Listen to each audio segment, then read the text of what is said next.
going on right now? Yeah, it's going on right now. Okay. Would everyone please find your seat? Gave one that was CPA. Okay. Everyone please find your seat. We're beginning. Wow, it's funny, in Beijing I took a class called Doing Business in America, taught at Tsinghua. Yeah. I've got a fundraiser. Oh, really? Quite a place. Anyway, we can talk further since you are helping. Thank you and welcome. If you have a seat, Send me an email. I think I met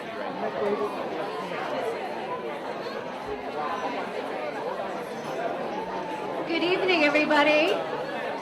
I'm very pleased to welcome you. I'm Angie Tang, Executive Director of the Committee of 100. We are the convening organizer of tonight's event. This series of forum started last year right here in San Francisco, and it was inaugurated as a high-level platform to address issues that affect U.S. China relations and Asian Americans and Chinese Americans communities. We host these talks in Committee 100 main regions here in Silicon Valley and the Bay Area, San Francisco, and Southern California, Los Angeles, New York, Washington, D.C., and our Greater China cities. And the forum raises national and international issues that impact local and regional communities. In tonight's program, we give you some flavor and a very exquisite preview of a very important event that is upcoming, and that is the Committee 100 23rd Annual Common Ground Conference. That will take place in April, which I hope all of you will join us. Chairman Dominic will tell you more about that event later. Today's topic on philanthropy is one of the issues that Committee 100 has been monitoring and highlighting here in the U.S. as well as in Greater China and in Beijing last October when we hosted a discussion on philanthropy. Both the U.S. Embassy as well as the Foreign Ministry requested multiple group invitations so that all the staff could attend this one session of the one-day conference. And so you can tell the importance and also the attention that is focused now on philanthropy as an important pathway and an important component of U.S.-China relations. And tonight we have some experts and some opinion leaders that would shed light on the trends of philanthropy here in Silicon Valley. And our speakers will talk about the role of philanthropists here and look at the future of community-based and global-based impact investing. So stay tuned. There will be a lot more of questions that will be coming in through online. There will be this session is being live streamed in addition to a almost violating FICO audience, and I know some of you don't have seats, and which we apologize. We have completely overfilled with a lot of requests, and but a lot of audience is also joining us online tonight. So tonight's forum and programs like the Common Ground Conference would not be possible without the vision of many of our members whom you have met tonight, and the dedication and competence of our staff, as well as the support of all of you. And I just want to highlight a couple of our important sponsors that are amongst us tonight, and amongst them is our platinum sponsor as well as our official carrier, the United Airlines, East West Bank.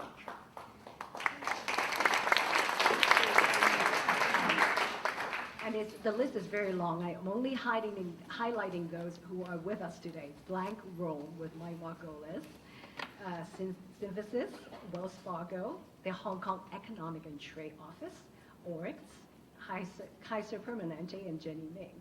And there's just a very small list, a selection of those that have signed up. And it's never too late to sign up as a sponsors or to participate. We accept all forms of payment, and all variations of your philanthropic expressions would be accepted and gracefully appreciated. And so tonight we're also joined by many of our partners. 10 of our partners have signed up to promote the event, and they would also be helping us with promotional efforts and outreach for the conference. And hope you would come back to join us if you like this forum tonight. And so some logistics, housekeeping issues I'd like to highlight. First, please mute or power off your phone or your smart devices, and put them away, except if you think that this event is so great you must share with the Twitterverse. Please use a handle @Committee100 or #Committee100 forum. And if you have any questions, there are note cards that are left on your chair that you could give us, and we'll be selecting those questions all throughout the discussion. And if you have not already done so, sign up for our newsletter to stay updated on our news. And we appreciate your input as well to improve our program. So an evaluation is also included on your chair. So without further ado, I want to thank Oryx and Larry Lowe, our member and also General Counsel of Committee 100. Larry is partner and Chief Legal Officer at Oryx, and we thank them for generously providing the space. And please join me in welcoming Larry for a few remarks.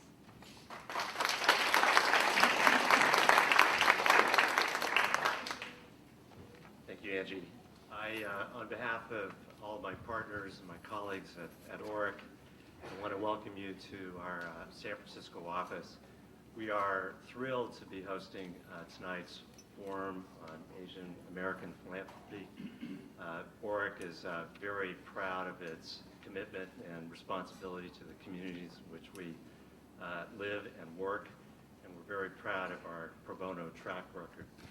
Tonight you'll hear many themes that certainly will resonate with many of the core values that Oryx ascribes to, and we are thrilled to be presenting this panel on this particular topic. I want to introduce the chairman of Committee 100, distinguished banker, recognized thought leader in China-American U.S. Relations, and our esteemed, well-recognized chairman and CEO of East West Bank, Dominic Dien.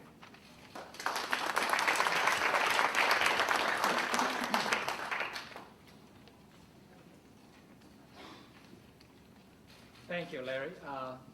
For those of you who don't know Larry, he's also the General Counsel for Committee 100, and doing a lot of pro bono work for us, and we really appreciate that, because if I tack up all those hours that he has put in for Committee 100, we can probably buy one of those restaurants down here.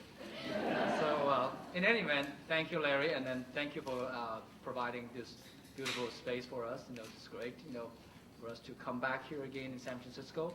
Last year we had our speaker forum held also in San Francisco, and the topic last year was about U.S. China investment trade, and we had the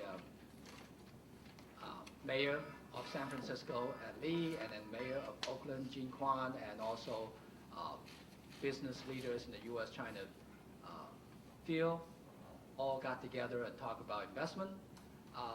Today we talk about philanthropy that relates to Asian Americans. Why we switch from U.S. China to Asian Americans? Because for those of you who may not know, C100 is a nonprofit, nonpartisan organization, and we are committed to a dual mission. And this dual mission is we are here to encourage constructive relation between the peoples of the United States and Greater China region, and also we're here to promote the full participation of Chinese Americans in all fields of American life. That's the reason why in our speaker forum series, 1 year we talked about U.S. China investment and trade, which related to U.S. China relation, and this year and tonight we talked about Asian American philanthropy. And as Angie talked about earlier, we have many programs that we conduct that evolve around this dual mission, U.S. China relation and also Asian American community issues. And the key program that we conduct in the year is our national conference, which Angie talked about earlier.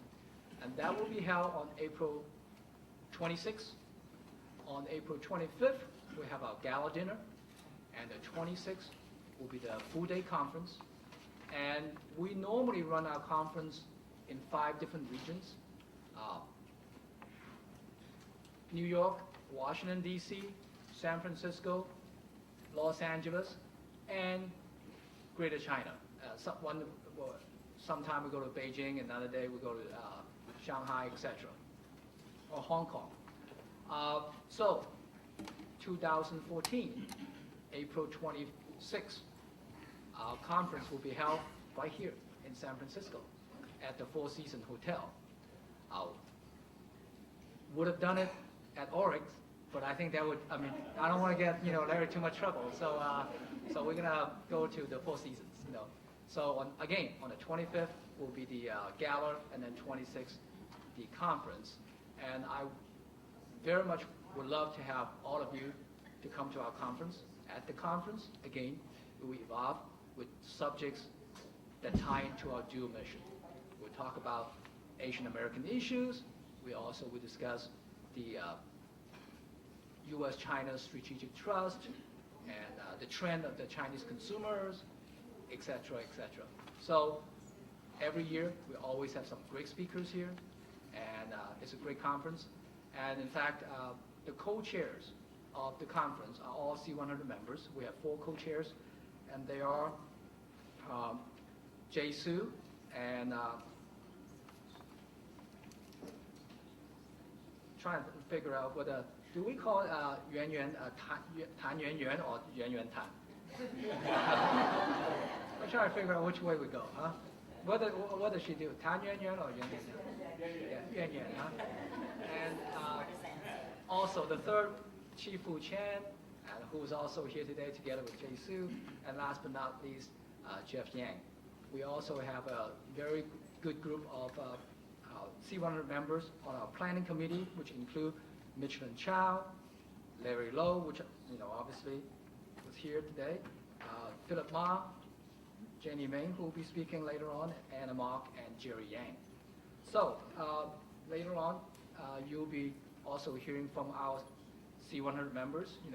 Nice thing about our organization, we have our members always can do multiple tasks. I usually just clean up the room after the event, but we have great speakers here, like our very popular, high demand Steve Chen and also Jenny Ming, who are always in our speaking circuits. So they're here tonight again. And also, we're great to have Audrey Yamamoto with Asian Pacific Fund, who will be joining us as another guest panelist. And I actually participated in her event 2 years ago and get to know her well, and also learn a lot about her organization doing some great things for the Asian American community. But before I spend too much time and sort of like ruin your evening, I thought it would be most appropriate now. I have Yuen, the founder and managing director of Kordant Philanthropy Advisor, and she's the moderator of this evening, and I have her to introduce the speaker. Thank you, and enjoy.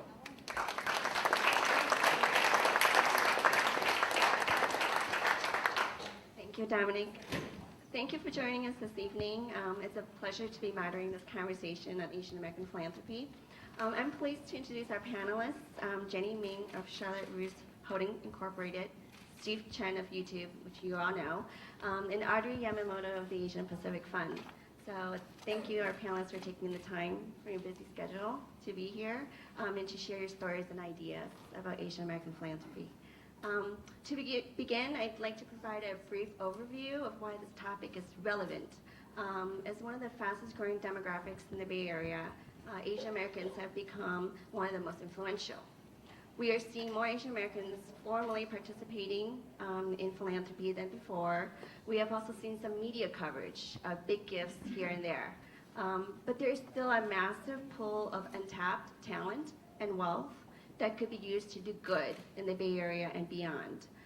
So the question, is how do we spread greater awareness of Asian American contributions and urge more philanthropic engagement in the community? So to answer this question, we need to take a look at the data. And unfortunately, as Buck G would tell you, there is none. So there's very few little data on Asian American that exists. So the Chinese American Community Foundation will be releasing a study on Chinese American philanthropy in the Bay Area next month. So in the report, we found that donors give to various causes, but education, social services, especially programs helping new immigrants and taking care of the elderly, and the arts were frequently mentioned by those that were interviewed. In addition, having a personal connection to the cause was very important for the philanthropists. But we also found that individuals that were interviewed give both to mainstream and Asian American causes. But in the process of putting that report together, we found that the Chinese American community is extremely complex. And while we were able to identify trends, it also led us to more questions. So why do Asian American donors give or not give? What motivates them to give? And what more can be done to encourage their involvement? Now, these are some of the questions that many nonprofit leaders are curious about, and we hope to explore some of these questions this evening. So let us begin. Audrey, I'm going to pick on you. So your organization works with the Asian American donors and helps them support programs in the community. So to me, you are actually practicing the art and the science of philanthropy. So what does philanthropy mean to you and the donors that you work with?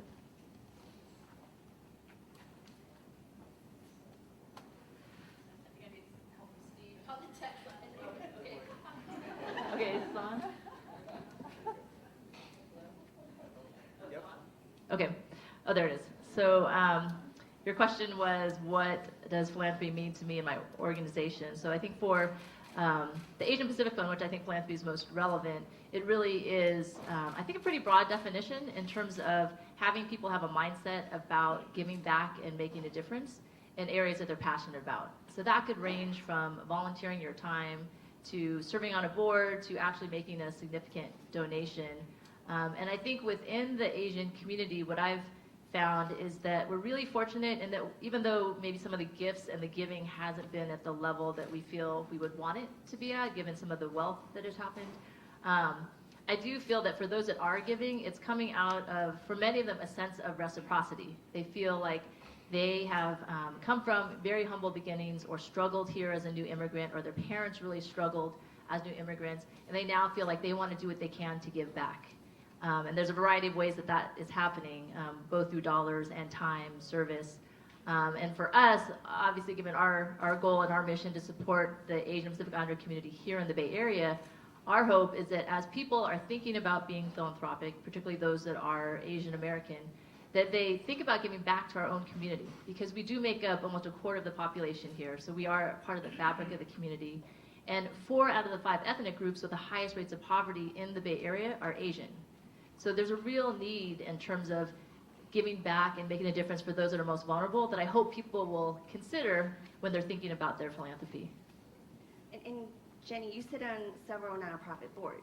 Would you consider board service to be part of your philanthropy? Yes, absolutely. Yes.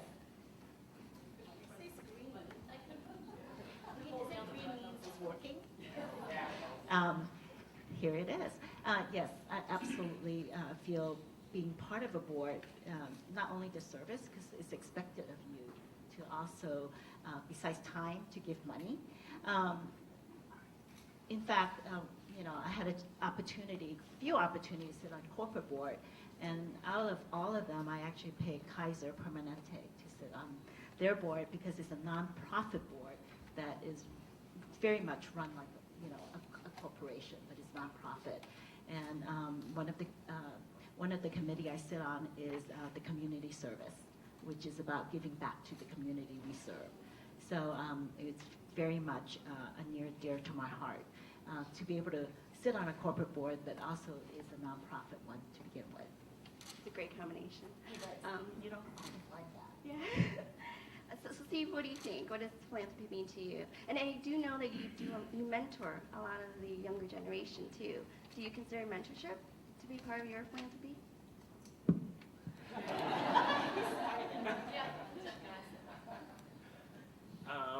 You know, I think compared to or relative to many people here and also in this room, I mean, this is much of a sort of an educational experience for me. You know, the sort of the wealth and sort of fame that propelled me to be sitting here, that happened just merely 6 years ago, or you know, the actual website, youtube.com, the registration of that happened less than 8-9 years ago. And so all of that really, you know, was all of a sudden 1-2 years of working and then acquisition, and then all of a sudden there's huge flood of sort of opportunities come in. And I think a lot of that is kind of going back to, at the same time, becoming a father for the first time, learning how to be a father for the first time, learning how to deal with one and then 2 sons at 9 p.m. So that, I mean, a lot of this to me is I think that the potential is there, and I'd love to get into the details as we start having this conversation about sort of how I've come in the last 1 or 2 years to kind of reduce down to all the different callers that have called after that acquisition to these are the purposes that I really want to sort of, that inspire me and that I want to give back to. Actually, can you talk a little bit more about how you actually chose the organizations and the groups? I mean, how did you nail it all down? I really think there were kind of 2 paths to go, which was kind of give a quarter to everybody that asks and then hang up the phone, or actually pick a few of the organizations that I really thought that could make a really big difference in if you actually spend not just writing a big check, but actually time and sort of some emphasis on energy, going out, traveling out there, and mentoring, whatever, all those things combined together. And I think that at the end of the day, with sleepless kids, you know, you really only have the opportunity to be able to have the time to do a few of these and really be able to create a difference. And so for me, you know, the 2 that I've chosen was one is through this sort of Math and Science Academy, and it kind of goes back to sort of the personal ties, and I thought about all the different things that have helped me get to where I am, and one of the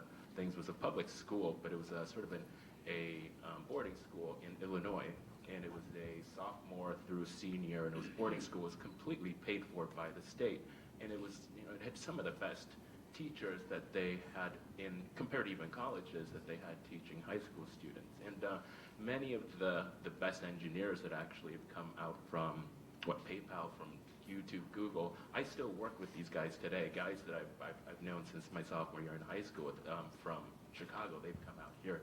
And I just recently this summer visited back to the school, and I think what my memories of what the school wasn't exactly what the school was. I mean, there's paint was chipping, the ID cards that we were using to enter and off, they weren't working most of the time, and I really thought that this was something that really contributed a huge difference in my life, and I wanted to do something to it.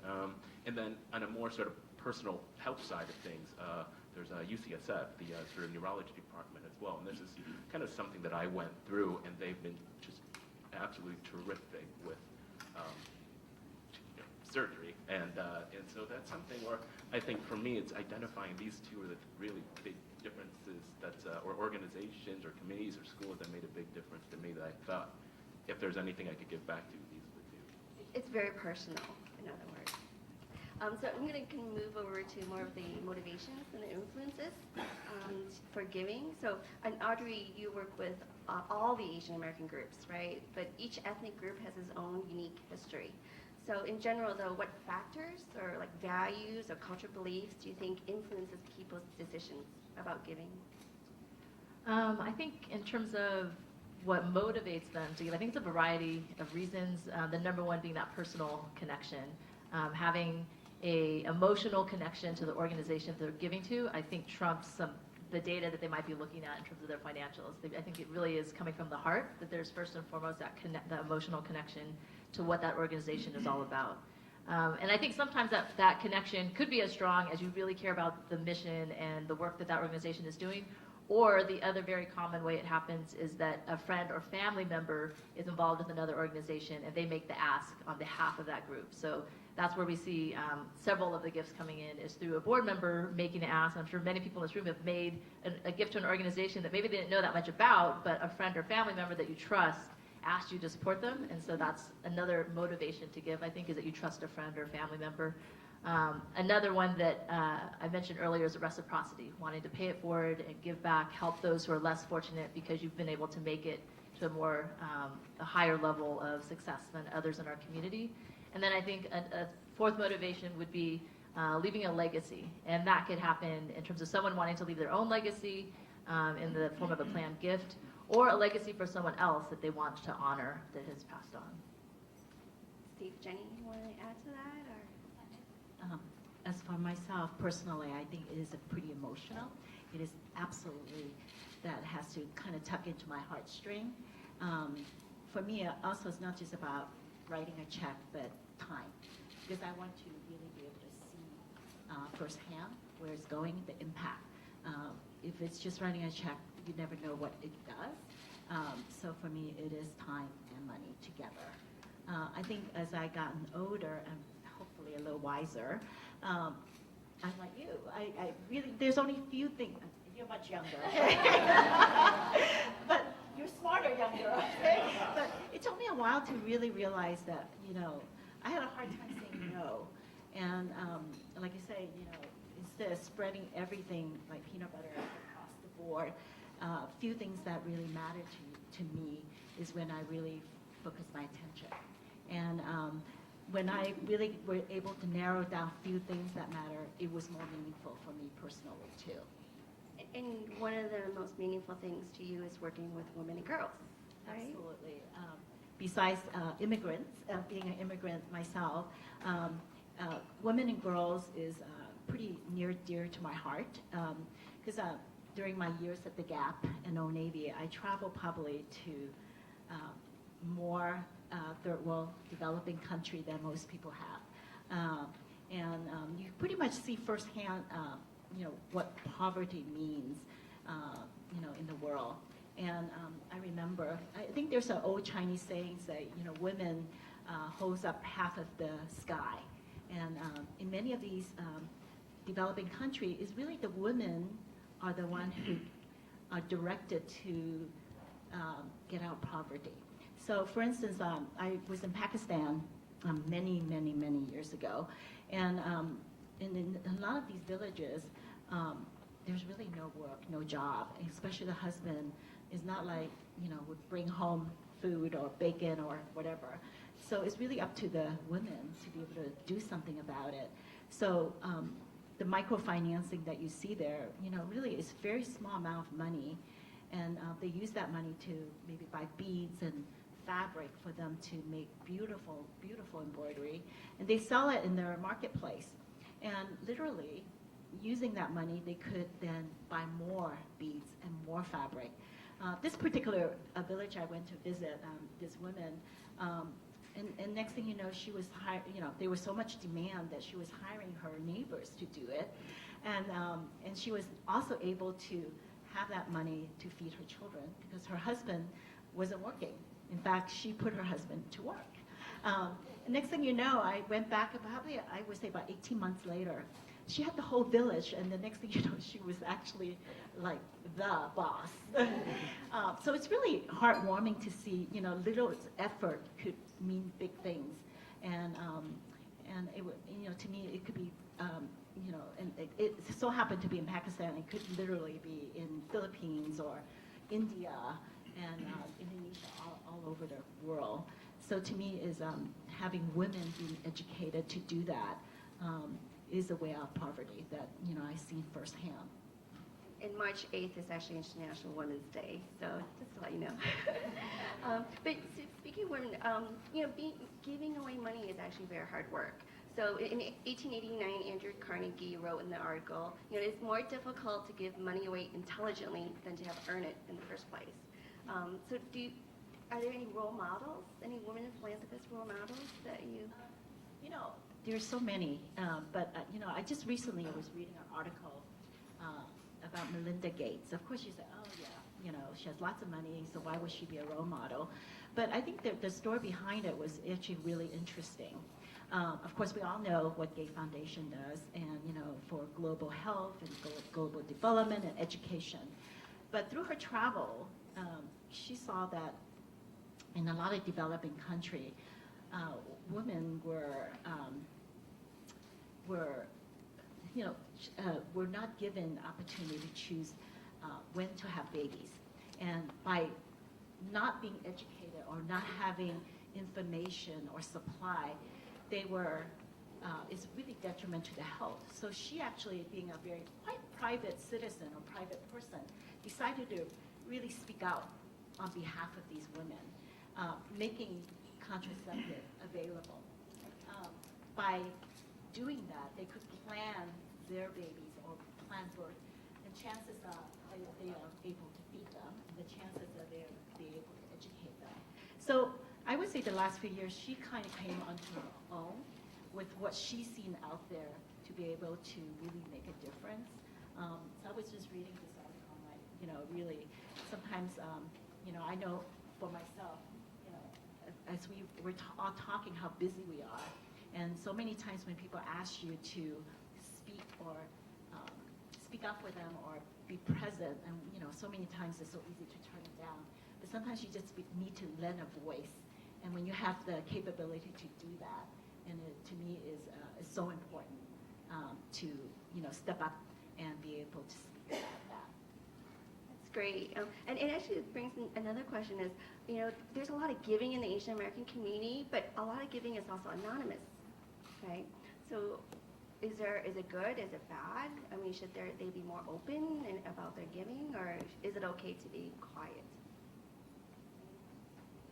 I think it's okay to be quiet. I think being on the side of trying to raise money and raise funds for our fund and on behalf of nonprofits, I think you take a gift regardless of whether it's anonymous or not. You're just happy to receive it first and foremost. So I think that's really a really personal choice for donors. It's fairly rare for us, but I think it's one that is one that you always want to honor if someone is requesting that it be anonymous. And we're just grateful that they've decided to be philanthropic, even though they might not want it to be public. I'm going to jump a little bit here to Steve. You straddle Silicon Valley and Asia. Okay? You kind of work in both worlds there. Are you seeing any trends or differences in Silicon Valley giving and also philanthropy in China? It's interesting. My parents from LA. I was born in Taiwan. They live down in LA, but they're up in the visiting and babysitting this weekend. But I just had a long conversation last night about this, which was I think which was for them they sort of applaud a lot of the things that myself or my brother are doing in an effort to kind of give back to the community. But and whenever we kind of ask back about sort of would you ever take the action role rather than sort of the passive role. I think for them it's a lot of I would, but I'm not sure where to take that first step or which direction to go with it.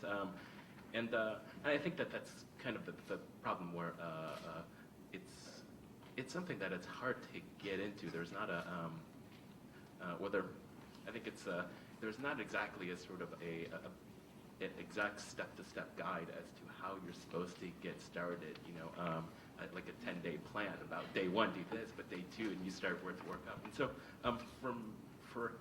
for me, a lot of this is new, and it's a learning experience, and I think that it's kind of this trickle-down umbrella effect that as more sort of Asians or as more entrepreneurs start giving back to the community, they're going to sort of create this pathway that's going to, well, one, inspire, but actually be advisors to others that are going to want to do the same, much in the same way that I think PayPal has done for a lot of sort of startups, or Netscape has done for a lot of the startups in this area, is that they were really the first guys to go out there and do this. But then, because they were the bold ones to do this, the employees and the first engineers that worked for these companies, they themselves learned how to start companies, and that's Silicon Valley. I think that's very much the same way that we can get more people to give. So in terms of how people are learning about needs in the community, it's really just from friends, it sounds like, and people that you know. Yeah, I think it's very difficult to be able to kind of objectively define the needs of sort of all these different groups out there and what you can do with your sort of unit of time or unit of sort of dollar that you can do. So I think that it's a pretty messy field to walk through, and it's a bit about a lot of it is to be able to sort of talk to others that can kind of give some advice to this and say, steer away from here, but do this. Yeah, it sounds like there's an education gap in there, an experience gap too. And I think that's where Asian Pacific Fund comes in, right? So do you want to talk a little bit about your programs and donors? Yeah, sure. I mean, we would love to talk to someone like Steve who doesn't know where or how to give. But there are numerous community foundations that exist. Obviously, a lot of folks know the Silicon Valley Community Foundation and other foundations that are out there that could be a good starting point as a resource. For us at the Asian Pacific Fund, we're really dedicated to supporting the Asian Pacific Islander community here in the Bay Area. Dien's group, the Chinese American Community Fund, is very similar to that, but even a subset with just Chinese American serving organizations. And I think for us, if we have a new donor that comes to us, they've usually at least decided that they want to learn more about the needs within the Asian community here in the Bay Area as just one step. And then from there, we can then help them decide which organization might be a good fit, depending upon what part or what issue area they want to have an impact in. And then there's the broader community foundations, like the Silicon Valley Community Foundation, that has a pulse on what organizations are doing more broadly in that region. That could also be a good resource. So that could be one first step, is talking to some folks at a community foundation who have a pulse on what each of the nonprofits are doing that could help you find a good match depending upon your interests. And the Asian Pacific Fund's been around for about 20 years now, right? So are you seeing an increased level in philanthropic activity in the community? I think in part because we recently launched a $5 million endowment campaign, we have seen an increase. We have about $1.5 million left to raise towards that. So that's resulted in an increase from where we've been at before, but it's because we have that exciting opportunity to do a matching campaign. I think in general, it seems like the philanthropy within the Asian American community, at least within the mainstream vehicles, is on the rise. I mean, the article you mentioned, Dien, about the New York Times, that was about Asian Americans having more influence in philanthropy. Specifically, that was a headline that was about a year ago. I think shows that more Asian Americans are making significant gifts to more mainstream organizations. They're catching the attention of mainstream media, to universities or to art institutions.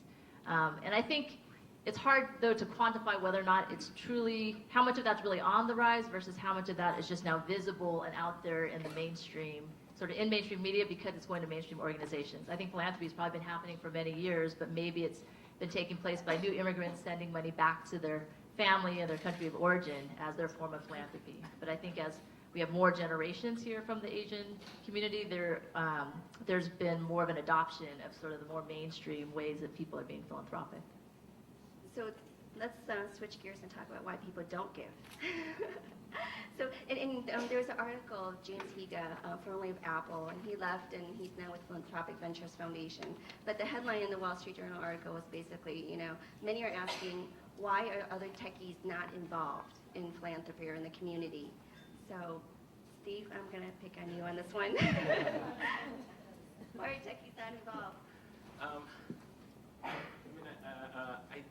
I think in terms of sort of raw numbers, in terms of raw numbers for net worth, I'm sure those numbers, those ratios are going to be way off in terms of sort of guys that have been living on floors for the last 3 years, and all of a sudden their company gets sold for $19 billion. I'm sure that he's not going to be he's going to be the first billionaire that's probably not going to be giving right away. But I really think that it becomes a matter of sort of the journey to this. And I would sort of say that I do have confidence that sort of Silicon Valley is still in its sort of kindergarten years, and I do think that as it ages and as the sort of the CEOs, the co-founders of these companies, as they start sort of identifying with the causes that they believe in, that ratio or that that fraction will start actually kind of converging on the same amount. But I really think that on the other side of things, sort of in the old money world, it's that you've been sort of, I think, brought up or taught this from a very early age, and so I think it's just really, it's going to converge at some point, but it's just too early right now. So I believe that most of the giving that's happening, there's always a woman behind it. So, Jenny, what do you think? Of course, I would agree with you. I just think that women tends to be more caring and nourishing. I know some men are not going to be happy with me saying that, especially sitting next to Steve. No, seriously, I do feel like, again, I think so much of giving is over time. I think over when you mature and realize that you have more than what you ever expected. And I think we just, as a women, tend to be a lot more self-reflecting. I think you grow into it.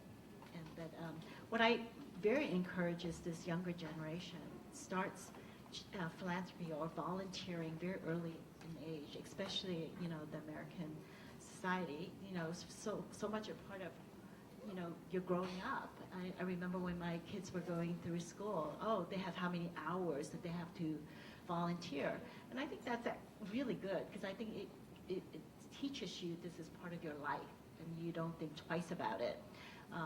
My younger daughter, who went through college and always volunteer, and then when she moved to Hong Kong to work, the first thing she did was look for an organization that could teach English to underprivileged children.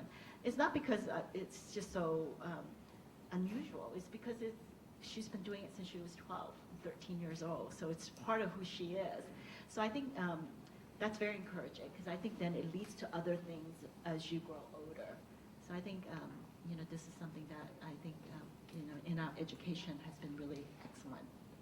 And in philanthropy, we always talk about passing on values, right? How do you pass on the values? And it sounds like you've been able to pass on your values of volunteerism and service to your children. Well, I remember when they were young, I used to drag them to all the volunteer work. And some of them are fun, some of them are not so fun. I remember one year we did gift wrapping, and we were in all the airports, and we would be gift wrapping, and people could, donate whatever amount it is. And that's a great way to kind of bond with your children and spend time, but doing something good. And to this day, they still remember all the things we did. Of course, sometimes they laugh at it because some of it is not so fun. Some of it was really fun. So I think spending time and being part of their life, spending time and bonding with that kind of activity, I think is a really, really good way to spend time with your children. You can certainly do that with your two sons. They're a little young yet. Look for Steve and his two kids at the airport, gift wrapping. I can tell you, so many people came through the airport and say, "Oh, what are you doing here?" And then it's your chance to kind of talk to them about it. So I think it's a really great way and a fun way to do it. And being in the Bay Area, I'm going to jump back to the technology question here. So philanthropy, there's a whole, a convergence, right, of philanthropy and technology and all the various sectors that are happening. So Audrey, the question is, there's some emerging trends in the use of technology, especially to encourage philanthropy and facilitate philanthropy. Can you talk a little bit about some of the technology uses that you're seeing? Yeah, we, because of our demographic of donors, we haven't used technology as much, but definitely we've seen with some of our affiliate organizations the use of technology for a fundraising tool, because now people are very comfortable giving online and they can give anytime, anywhere, on virtually any device. So we have seen some of the organizations that we work with have really successful campaigns that are run strictly online, which wasn't possible or didn't really make sense to do before. And then I think the other more simple way that technology is really connecting donors is that they have a new way to find out information about an organization that they want to support that wasn't accessible before. And an example of that just happened on Monday. We had a donor that gave us a call and found us online and is interested in naming us as one of 4 organizations for his estate planning, which almost never happens. That's every executive director's dream, but it actually did happen, and it was because he found us online. He read an article that we were mentioned in and then looked us up and is seriously now doing his research to think about whether or not he wants to include us. So I think the web has become a really powerful tool for nonprofits that don't have a huge marketing budget to be able to reach some donors that they wouldn't have otherwise been able to connect with. It's very true. Steve, you're going to create something there for us? Well, I mean, I agree. I mean, I think technology really is it's a tool to fix problems, and sometimes it can really completely eliminate the problem. And one of the big problems is to be able to connect donors with purposes that they care for, with effective leaders behind these purposes. And I think that just like any startup idea, this is still a problem, which is coming back to again as to I think people's minds are in the right place, but it's still the which direction to take and how do I take that first action. And I really think that technology can help them there. But I also think that when you look at some of these companies, I know that when YouTube was acquired, it was reaching over 1 billion videos over a day, but it was still a company that was under 60 people. And so that's something where with technology, before the web, before you can actually deploy this stuff to anonymous servers everywhere, that would have been impossible. You needed to hire a whole army of folks to be able to deliver that kind of content. And so I do think that there's something, and I can't pinpoint what it is, but I do think that there are ways to be able to get technology to make more efficient what the organization is trying to do. And I think it's also a way to band together people who are like-minded, especially to do volunteer projects, right, and to support a project together. So I think we're on the last question here before we open this up to the audience Q&A. If you were to give advice to other philanthropists seeking to emulate donors like Bill Gates or Li Ka-shing, what would you tell them? And what's your advice for philanthropists seeking to make the world a better place? First of all, I think when Angie said we're experts, first of all, I want to say for sure, I can speak for myself, I'm not. I mean, we were talking about fashion, I'll be happy to do that, but we're talking about philanthropy, so something that is just more, a little bit from the heart, so really not experts. So I wouldn't be able to give advice. Let me just tell you that. Go ahead, Steve. I know, because he said, what? I'll support your answer. Okay, I can just go. Yeah, I mean, I actually echo what Jenny said. I think the most important thing is that someone really be able to identify what they're passionate about and find an organization that's doing good work in that area. And to kind of get to know that organization, meet their executive director. That's a really good way to be sort of on the ground and get the knowledge you might be wanting to before you make a gift. To know that the organization's making a difference in a way that's aligned with your interests, and feeling good about giving to them because you have a relationship with them. I think the ED plays a huge role in building that sense of trust for donors, so I really encourage folks to reach out to the executive director if you're interested in learning more about the work of an organization to see if there might be a good fit.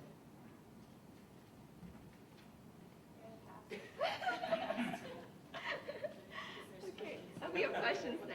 So actually, this is for Audrey. I recently transitioned from a technologist to a fundraiser. I noticed very few Asians in this business. Do you think this is important for Asian philanthropy? So was a technologist and now is a fundraiser, and very few Asians in this business. Do you think this is important for Asian philanthropy? I think the question is asking, is it important to be Asian to raise money from Asians? Maybe. That's about the tech part. I think it helps, I think, being able to speak firsthand, to share your experience on a personal level when you're talking to a donor about why you're involved with the organization that you're supporting, why you're helping to raise funds for them. I think it helps. I don't think it's necessary, though. I think there'll development directors out there that could be raising money for a cause, even though, for another ethnicity that they're not a member of, and do it really, really well. So I think it could help on some levels, but I definitely don't think it's necessary. And being a fundraiser is a tough business. I mean, you don't grow up and tell your mom, I'm going to be a fundraiser, right? I mean, your mom and dad can say, I want a doctor and a lawyer, engineer. And it's very true, there are very few professional fundraisers, Asian American fundraisers, which might be a good thing, actually. You're wanted out there. So the next question is, if one is unable to give financially or with time, what other options for giving are there that are impactful? If you can't give money and you can't give time, what else can you give? I think sometimes it could be your connection, or connecting people together. Doesn't take a whole lot of time too. You could do that. And I think there are ways to get involved that don't require a ton of time. So you just have a little bit of time. If you can make one meeting a year, there are plenty of advisory boards out there. We just formed one, for example. But there are lots of organizations that know that a lot of folks out there want to give back but don't have the time to do it. And so many of them have structured ways for those types of donors that want to get involved, where maybe the requirement is one meeting a year that maybe people have time for, versus committing to several board meetings over the span of a year. What do you think, Steve? No time. What are you going to do? Send the kids? Well, I think if you don't have money, you got to put in time, or if you don't have time, you got to put in money.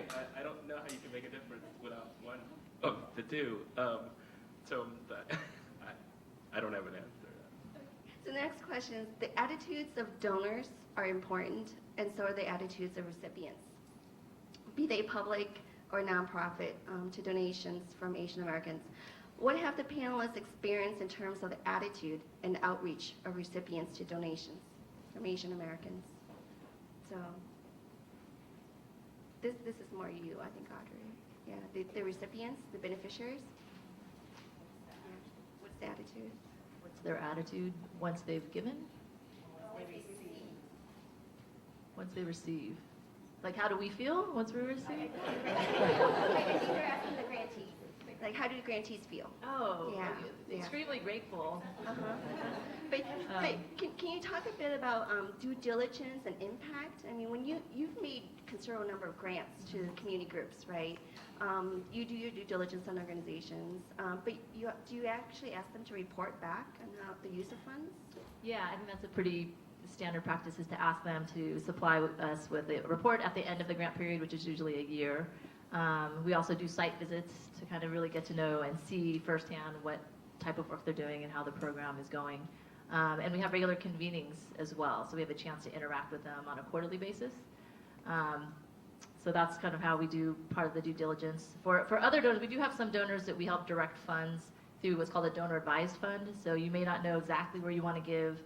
You want to get the tax donation in this year, so you might give it to a community foundation who can then direct it to you, direct it for you, help you decide where that might want to go. And those donors, I think, are giving because they want to, at least from my experience, they really want to have impact. So we help identify a project with one of our affiliates where they could really have significant impact and feel like their dollars are making a difference.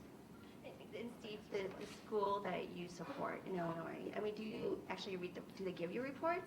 How do you know they're doing good? No, I think that's a good question, because there were a few. I mean, it was at what level could I do something for at the college level, at the high school, and I do know that for just it was especially looking at the sort of financial reports for many startups and the amount of money they're receiving in terms of first round, second round investments in the Bay Area, and then looking at one of the most prestigious, public but prestigious schools in the state of Illinois, and seeing what budgets they were working with, and just knowing that there was like a $19 million annual budget, and just knowing that just a tiny amount can really go a long ways, and that definitely went into my thinking about sort of where's in terms of the most amount of impact per sort of minute, dollar amount of time spent. Jenny, want to add to that? I mean, okay. There's a lot more questions here. This actually is a trend here. So technology in the technology and also for-profit business sector, projects and companies can fail, and it seems like it's okay to fail. In the nonprofit sector, though, we don't talk much about it because we're worried about losing donors. Right? Do you think? What are your thoughts on this? Can nonprofits report back on failed projects, and is it okay for donors?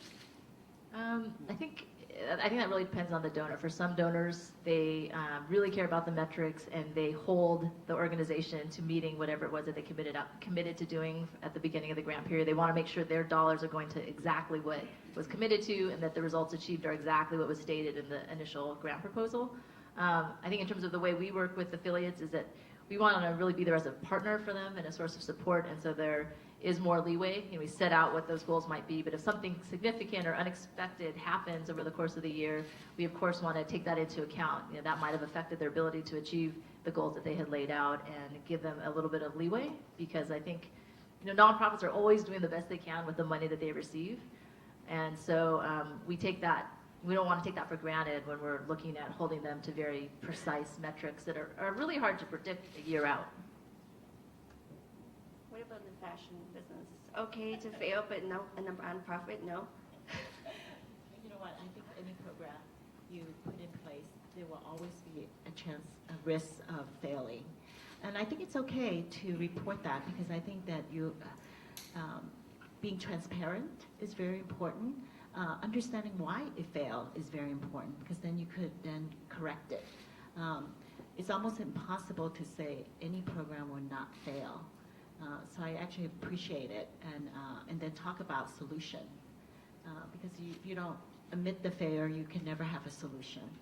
So, and I've seen some that have failed, or some that is the expectation was just too high for immediate impact. So it takes a while. You have to be patient, and to me, granting is also, it has to be systematic for a while. It's not something that's just for that moment. Love her as a donor.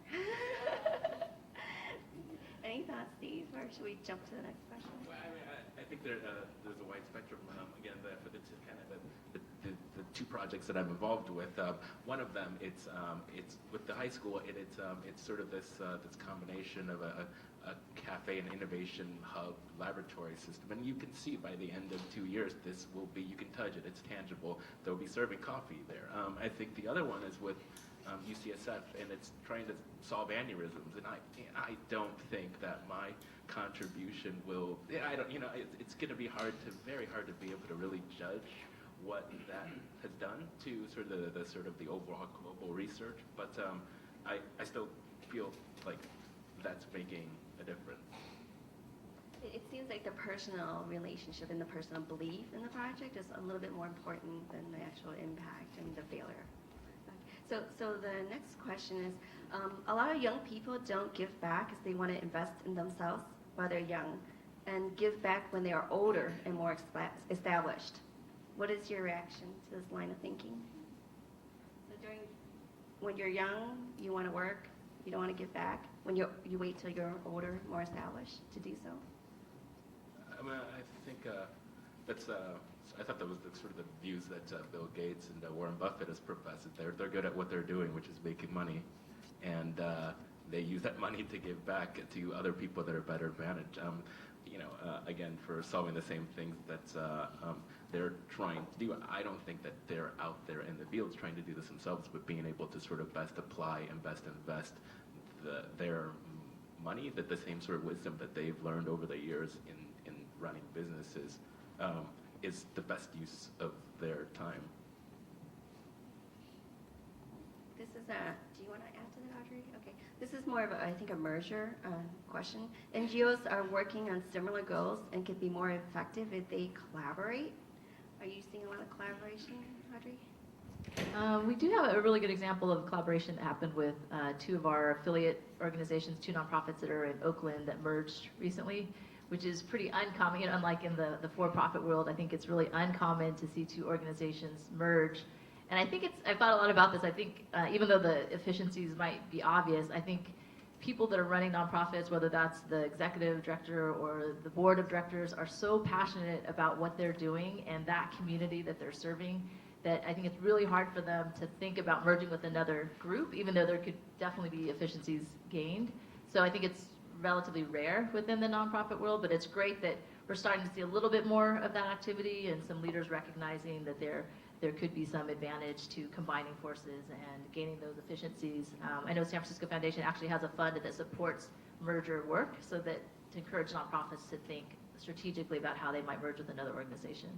And Jenny and Steve, do you see duplicate services, and do you think nonprofits should collaborate more? Or? I always think that it's good to collaborate. I mean, why wouldn't you want to do that?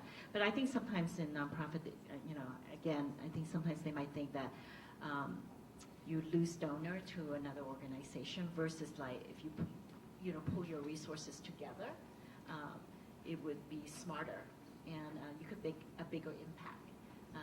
So I'm always for collaborating.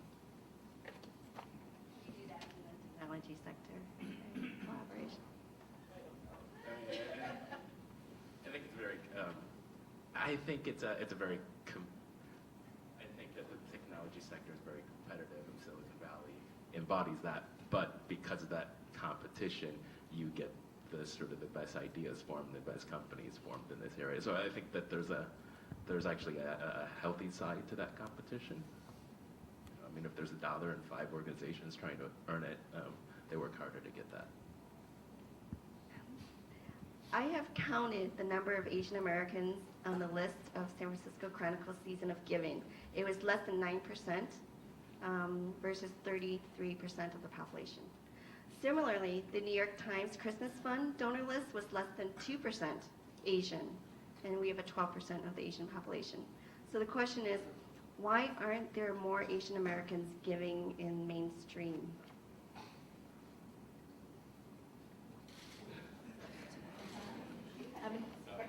I mean, if we had the answer, I think we'd be done with our campaign and set with our endowment.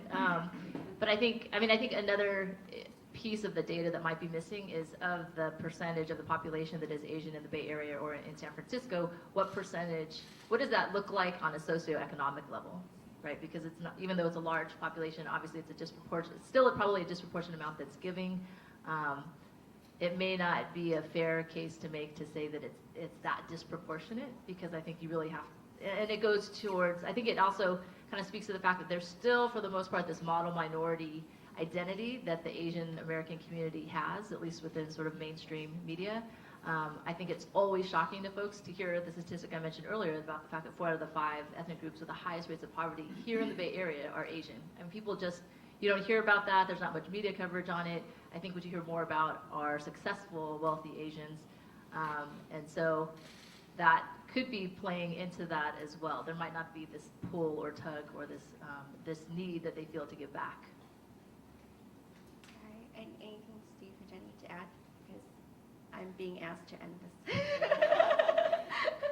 All right. Please join me in thanking the panelists for their time.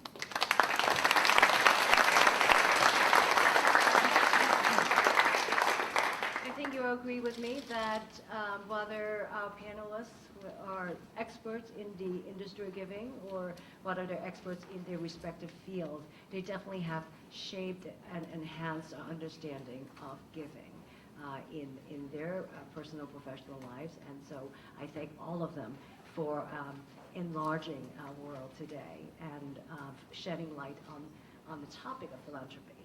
And if you're looking for cause, Committee 100, it was founded by a group of visionaries who thought of giving back to promoting the mission of enhanced understanding between U.S. and China and advancing the cause for Asian Americans. And I hope that you take the time to find out more about us. There are information that we have left on your chairs. And so it is my pleasure to introduce to you Jay Xu, the Regional Vice Chair, who is also the president of the Asian Art Museum, to close our program today.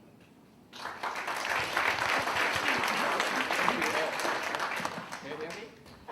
I'll try to speak aloud. As Angie pointed out, I'm the C100 Vice Chair for the Northern California region. My day job is the executive director of the Asian Art Museum of San Francisco, which is a constantly relying on philanthropy.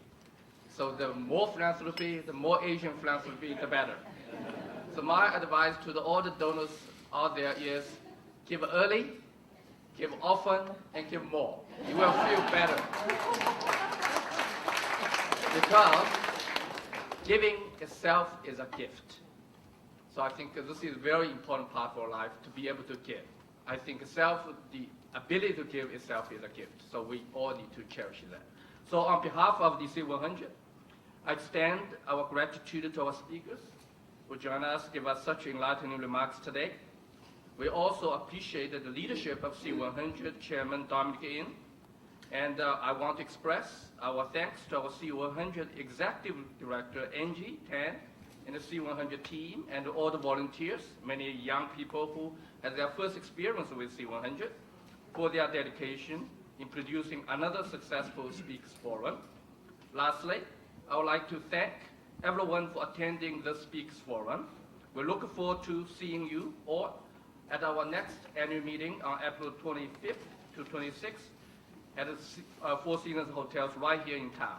As Angie pointed out, we take any form of contributions, including, Angie, maybe Bitcoin too? Are we into that already? Anyway, that's right, we're still around. Our bank has just spoken. Anyway, thank you very much and enjoy the evening. Looking forward to see you more often. Thanks.